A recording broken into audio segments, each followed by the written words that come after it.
कि आज हम लोगों ने सम्मानित भी किया है। आज स्टेडियम में बड़ी संख्या में नौजवान जम्मू से भी, कश्मीर से भी और लद्दाख से भी, जो खेल कूद में रुचि रखते हैं, स्पोर्ट्स में रुचि रखते हैं, वो सब सारे मौजूद थे।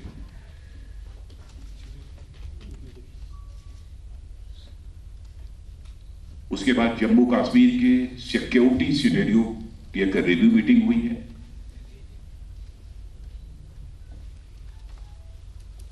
और साथ ही प्राइम मिनिस्टर डेवलपमेंट जो प्रोजेक्ट है उसकी भी एक रिव्यू मीटिंग हुई है।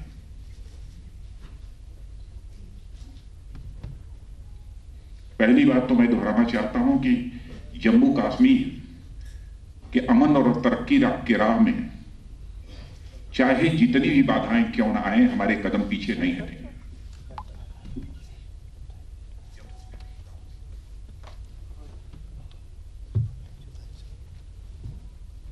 और जब हमारी प्रधानमंत्री की यहां यात्रा हुई थी और 80,000 करोड़ रुपए के पैकेज की जब उन्होंने घोषणा की थी, मुझे आज ये आप सबको बतलाते हुए खुशी हो रही है कि हमारी स्टेट गवर्नमेंट बहुत शिद्दत के साथ उसे इंप्लीमेंट कर रही है।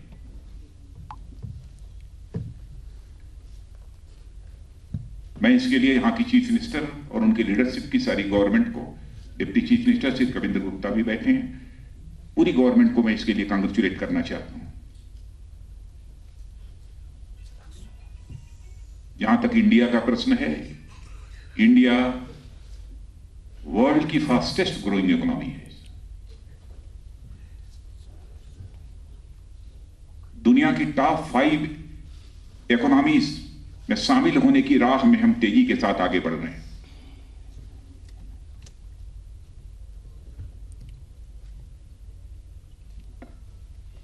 पर मैं जानता हूं जो भारत विरोधी ताकतें हैं, भारत की यह प्रोग्रेस रास नहीं आ रही होगी।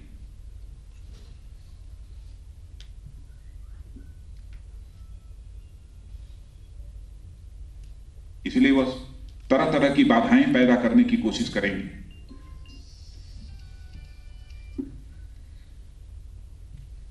और इतना ही नहीं, कुछ ताकतें तो ऐसी हैं कि पूरी तरह से उन्होंने अपनी ताकत इसलिए झोंक दी है कि भारत डिस्टेबलाइज हो, भारत की इकोनॉमिक प्रोग्रेस ठहर जाए, रुक जाए।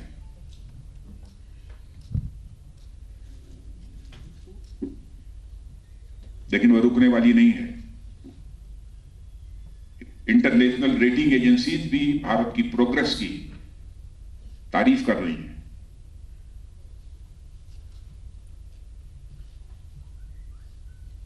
इस समय सारी दुनिया की नजर भारत की तरफ से।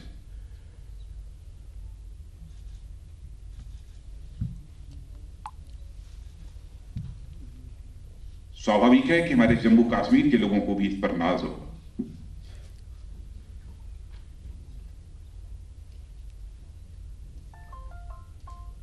रमजान का महीना बहुत ही मुकद्दस महीना माना जाता है। बहुत ही सोच विचार कर हमारे प्रधानमंत्री जी ने सस्पेंशन ऑफ ऑपरेशन का फैसला किया है।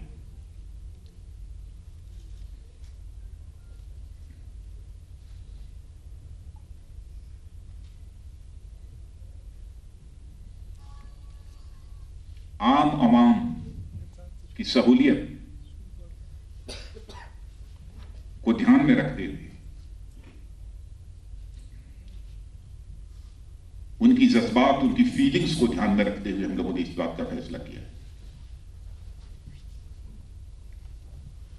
और मुझे यह कहने में कोई संकोच नहीं है कि हमारी चाहे आर्मी हो, सिक्योरिटी फोर्सेस हो, जम्मू कश्मीर पुलिस हो, सबने पेशेंस के साथ काम लिया है।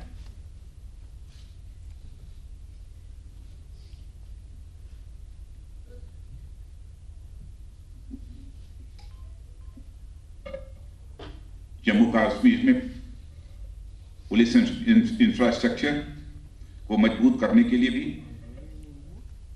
जो भी केंद्र के द्वारा मदद हो सकती है वो हम मदद कर रहे हैं। 174 करोड़ यहां के पुलिस स्टेशन के रेस्टोरेशन के लिए उपलब्ध कराए गए हैं।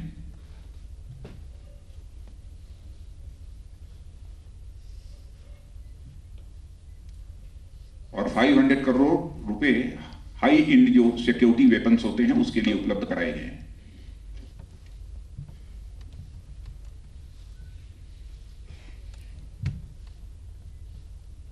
जम्मू कश्मीर में इसमें 25,474 एसपीओज हैं। पहले उनका रेमुनरेशन 3,000 था, उसको बढ़ाकर हम लोगों ने 6,000 कर दिया है।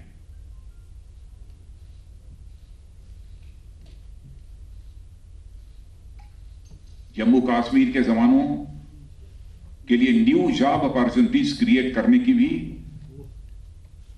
भरपूर कोशिश की है भारत सरकार और जम्मू कश्मीर सरकार ने मिलकर। सीएपीएफ में 3,882 नौजवानों का रिक्रूटमेंट और साथ ही इंडियन आर्मी में भी 7,302 नौजवानों का रिक्रूटमेंट किया गया है।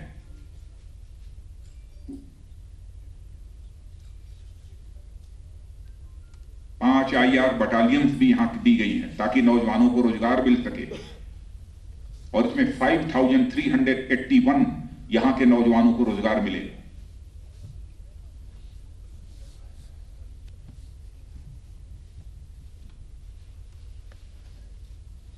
सिक्योरिटी फोर्सेज में महिलाओं का रिप्रेजेंटेशन बढ़े,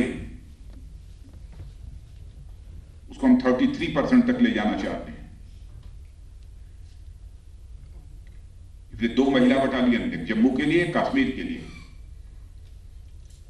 स्वीकृत हुई है।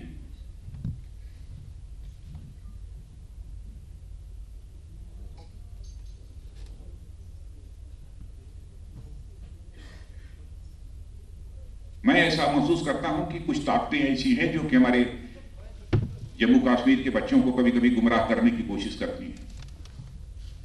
वो एक चिंता का विषय है।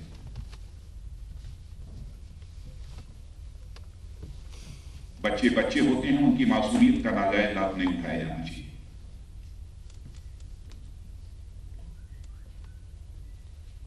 उनके भविष्य के साथ खिलवाड़ नहीं किया जाना चाहिए।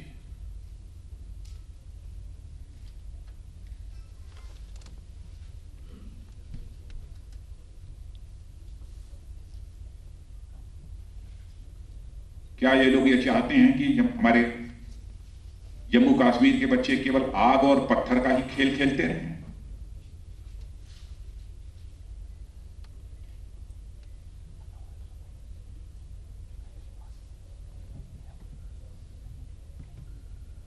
वो नहीं चाहते हैं कि यहां के सूरत हालात बदलें।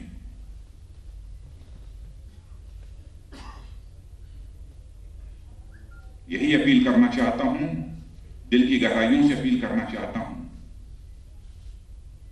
कि जम्मू कश्मीर के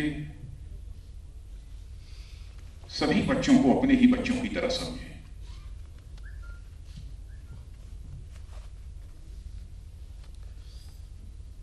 जो भी खेल खेलना हो, जो भी राजनीति करनी हो, लोग करें, लेकिन बच्चों के साथ भविष्य कि उनके भविष्य के साथ खिलवाड़ न करें।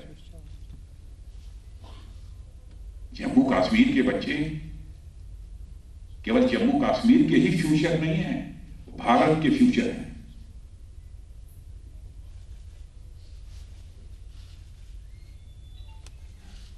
लोगों को मालूम नहीं होगा कि पूरे भारत का जम्मू कश्मीर के बच्चों के साथ कैसा एक जज्बाती रिश्ता,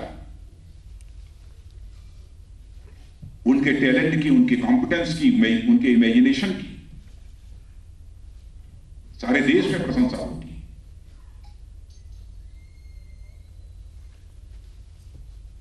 और ये बच्चे क्या जम्मू कश्मीर के लिए एसेट नहीं है, पूरे देश के लिए एसेट है। और इसी सोच के आधार पर हम लोगों ने फैसला किया कि जिन बच्चों ने जाने अनजाने में कभी कोई स्टोन बिल्डिंग कर दी, उनके केसेस विड्रॉ किए जाएं, और ऐसे अप्रॉक्सीमेटली 10,000 बच्चे थे फर्स्ट टाइम ऑफेंडर्स।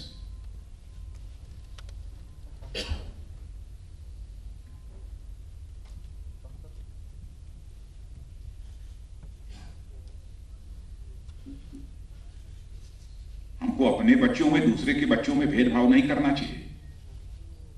अपने बच्चों को तालीम और दूसरे के बच्चों को हाथों में पत्थर, यह कहां का इंसाफ है?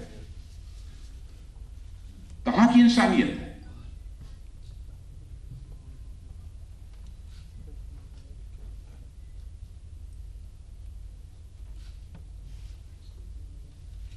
हर काम में इम्पार्शियलिटी होनी चाहिए।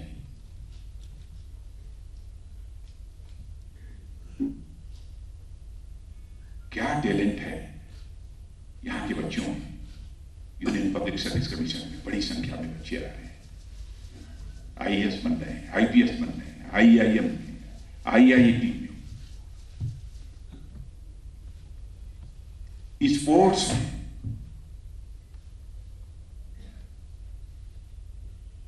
मुझे बताया गया कि यहां की बड़ी संख्या में ऐसे बच्चे हैं जो कि इंटरनेशनल लेवल पर भारत का नाम सारी दुनिया में रोशन कर रहे हैं। 85 कितने 85 मोर देन 85 यहां के बच्चे गोल्ड मेडलिस्ट हैं।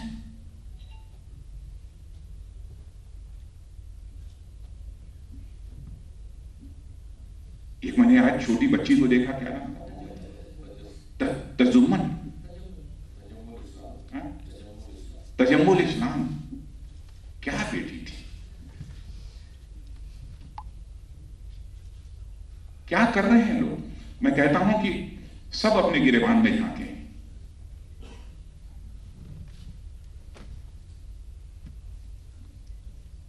आप लोगों की भी मदद चाहता हूं।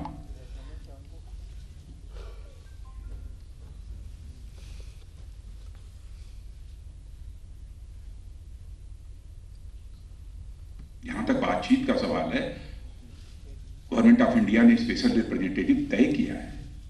स्पेशल रिप्रेजेंटेटिव इसीलिए तय किया है, जाएंगे सारे स्टेक होल्डर्स से बात करेंगे। स्पेशल रिप्रेजेंटेटिव हम लोगों ने जम्मू कश्मीर में सैर करने के लिए नहीं भेजा है। 11 बार वो आ चुके हैं यहां।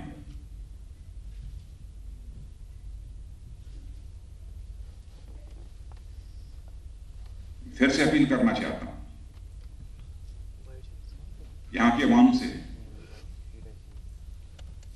कि जम्मू कश्मीर के अमन अमान के लिए वो प्लीज आगे आए।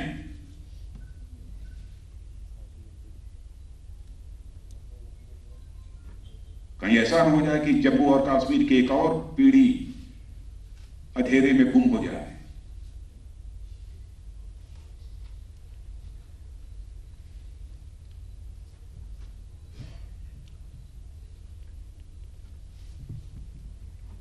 बातचीत सबसे हो सकती है।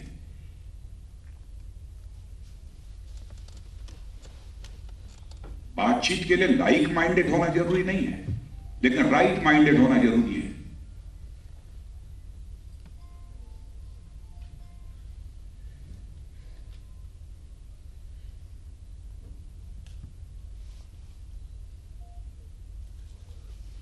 जो इस रमजान के मुकद्दस महीने में भी अपनी हरकत से बाज नहीं आ रहे हैं,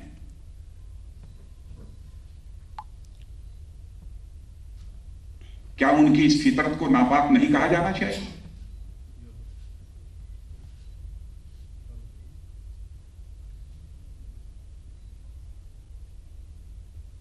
और मैं कहना चाहता हूं, नौजवान बच्चों को गुमराह करना ये धोखा ही नहीं है उनके साथ, बल्कि जुर्म है, जराइम है।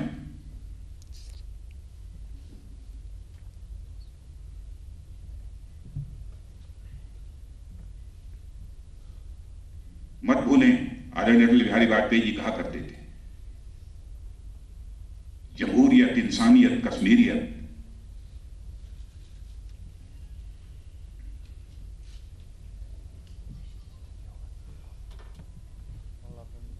सवाल पूछना चाहता हूं, क्या बंदूक उठाने वालों का जमहूरियत में यकीन है?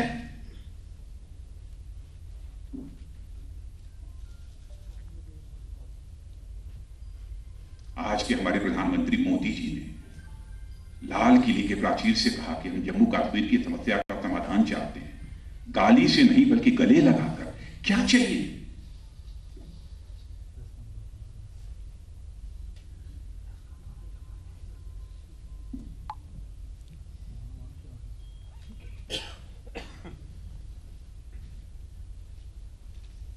और जब हम कश्मीरियत की बात करते हैं तो कश्मीरियत में हजरत बल भी है और अमरनाथ भी है।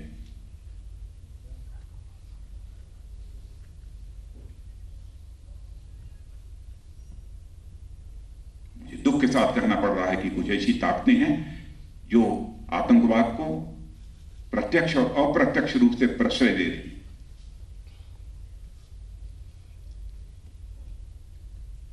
उन्हें समझना चाहिए आतंकवाद का कोई मजहब नहीं होता, कोई धर्म नहीं होता, कोई ईमान नहीं होता। कब किसको निगल जाए कुछ कहा नहीं जाता।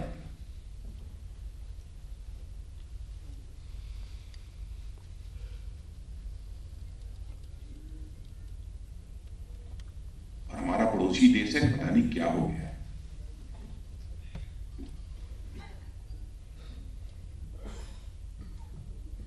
पहले ही हम लोगों ने कहा सबसे बात करें, लेकिन कम से कम हमारा पड़ोसी देश जो बैठा है पाकिस्तान, अपनी धरती से तो कम से कम आतंकवादी गतिविधियों को न होने दे। और कभी कभी तर्क देते हैं कि हम भी आतंकवाद को रोकना चाहते हैं। आप यदि आतंकवाद को नहीं रोक पा रहे हो तो अपने पड़ोसी देश का सहयोग क्यों नहीं लेते हो आतंकवाद को रोकने? कि आपकी धरती से आतंकवाद न हो। भारत दुनिया का इकलौता देश है जहां पर जितने भी इंपॉर्टेंट रिलीजन्स हैं दुनिया के, सारे इंपॉर्टेंट रिलीजन्स के लोग दुनिया के किसी एक देश में रहते हैं तो भारत में रहते हैं।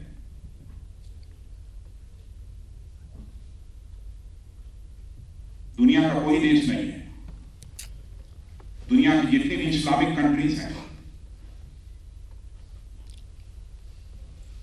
किसी इस्लामिक कंट्रीज में इस्लाम के जितने 72 फिरके, 72 फिरके होते हैं, दुनिया के किसी इस्लामिक कंट्री में भी नहीं मिलेंगे। यदि किसी कंट्री में मिलेंगे 72 के 72 फिरके तो केवल भारत में मिलेंगे।